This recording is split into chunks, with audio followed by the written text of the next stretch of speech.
As we look into the distance, here in Poland, a hill suddenly rises out of the otherwise flat landscape. This is Grodziec Hill. I was quite surprised to learn that it is said to be the remains of an old volcano. The whole region is known as the Land of Extinct Volcanoes, and the highest hill in the area is called Ostrzyka Hill, described as a volcanic plug. Some of you may remember that we talked about something similar during my trip to Italy and Vesuvius, which is also described as a former volcanic plug. I have to admit that I'm still unsure what a volcano really is supposed to be. To me, it feels more like the remnants of earlier man-made structures than purely natural formations. The Grodziec Hill is made of a dark, compact volcanic stone, often described as nephelinite or basalt-like lava. On the slope there is a natural stone field known as gołoborze, which is a protected area with rare plants and mosses. Today the rest of the hill is overgrown with trees, and the road leading up to it was narrow and winding, so I was quite relieved that we did not meet anyone coming the other way. On top of this so-called volcanic core stands Grodziec Castle. According to the official story, there was first an early earth fortification here, which was later rebuilt into a stone castle in the Middle Ages. There wasn't much of the so-called volcanic rock that I was actually able to see up here, because most of the area is overgrown.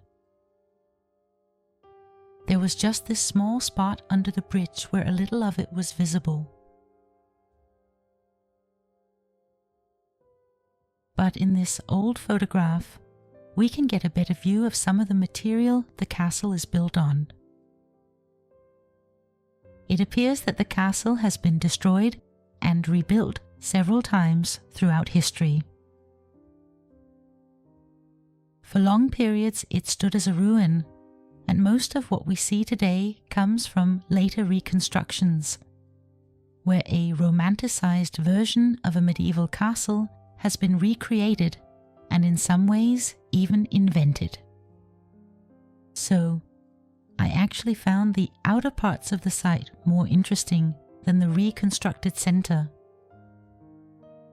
Out here, many of the walls seem far less altered, and in several places they are slowly being taken over by plants and trees, in contrast to the more staged parts of the castle.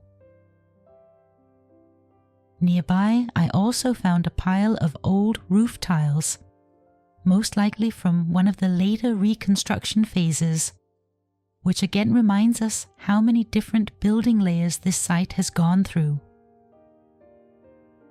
The early walls are said to have been built from stone taken directly from the hill itself.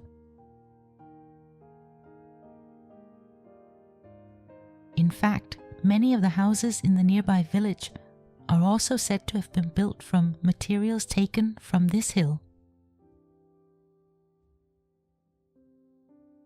Many of the stones look as if they have taken heat damage, almost partly melted on the surface.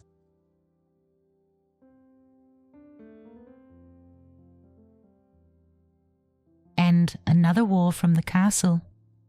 Again, I don't know how much of this has been rebuilt or how many times, but it looks pretty messed up.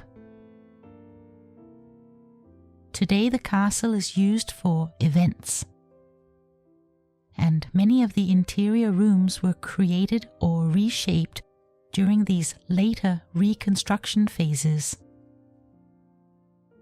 And here are some different views and details from inside the castle. My photos from here turned out a bit dark, so I don't have many to show. I walked through the entire castle, but inside it felt almost like a labyrinth. Even though I am only about 5'7", with shoes, I still had to bend down in several places, and when I had to walk down the stairs, I often had to go backwards. It felt quite strange to think about the official narrative of large men in heavy armor moving through these narrow corridors on a daily basis. And the sundial we see at the bottom of the picture refers to the Ferro meridian system. This system was officially adopted in 1634, when El Hierro was defined as the westernmost point of the world, even though America was already known at that time. And that was all for now. Thanks for watching, and see you soon.